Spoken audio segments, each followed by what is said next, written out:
কোনো মতে যদি রোহিঙ্গা বাংলাদেশে ঢুকে তাহলে বাংলাদেশের অবস্থা, আমাদের টেকনিক্যাল ব্যবস্থা অনেক ভয়াবহ হবে। আবার নতুন করে রোহিঙ্গারা বাংলাদেশে অনুপ্রবেশ করে তাহলে আরও জটিল আকার ধারণ করবে। মিয়ানমারে গত কয়েক মাস ধরেই চলছে টানা সংঘাত সংঘর্ষ।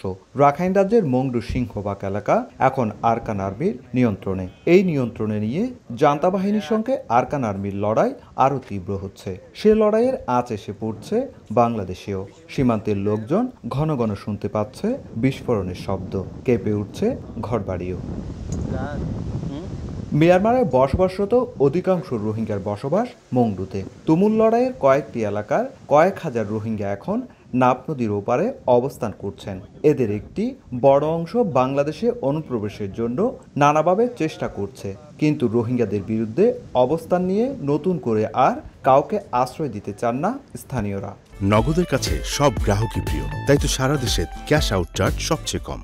কোনো মতে যদি রোহিঙ্গা বাংলাদেশে ঢুকে তাহলে বাংলাদেশের অবস্থা, আমাদের টেকনিক্যাল ব্যবস্থা অনেক ভয়াবহ হবে। ওনারা অপহরণ, খুন, বিভিন্ন সময় বিভিন্ন কাজে জড়িত।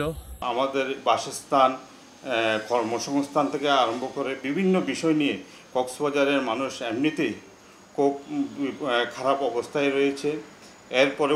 এরপরে যদি আবার নতুন করে রোহিঙ্গারা বাংলাদেশে অনুপ্রবেশ করে তাহলে আরও জটিল আকার ধারণ করবে। নাপ নদী অতিক্রম করে মিয়ানমারের লোকজনের বাংলাদেশে অনুপ্রবেশ ঠেকাতে সীমান্তে সতর্ক অবস্থায় আছে কোস্টগার্ড, আর স্থল সীমান্তে সতর্ক অবস্থানে বিজিবি। আবার গোপনে কেউ ক্যাম্পে প্রবেশ করতে চাইলে সেটির জন্যও নজরদারি বাড়িয়েছে র্যাব।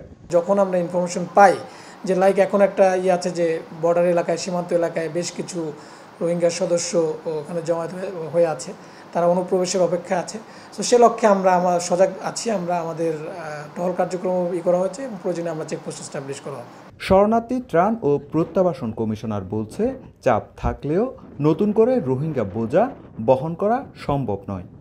কারণ এমনিতেই মাথার উপরে বোঝা আছে, তার উপরে যদি আরও বোঝা চাপানো হয়, সেটি যত অল্পই হোক না কেন সেটি বড় বোঝা হিসেবেই চিহ্নিত হবে, তার সাথে যোগ হবে। তারা যদি তাদের ঘর ছেড়ে চলে আসেন, সেটি আখেরে কিন্তু তাদের জন্য কোনো কল্যাণ বয়ে আনবে না।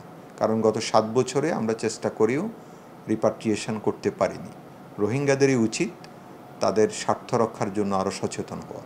2017 সালে দেশটির সেনাবাহিনী রোহিঙ্গাদের উপর হত্যাযজ্ঞ শুরু করলে পালিয়ে এসে বাংলাদেশে আশ্রয় নেয় রোহিঙ্গারা। সব মিলিয়ে এখন দেশে 12 লাখের বেশি রোহিঙ্গা রয়েছে। সুজাউদ্দিন রুবেল, সময় সংবাদ, কক্সবাজার।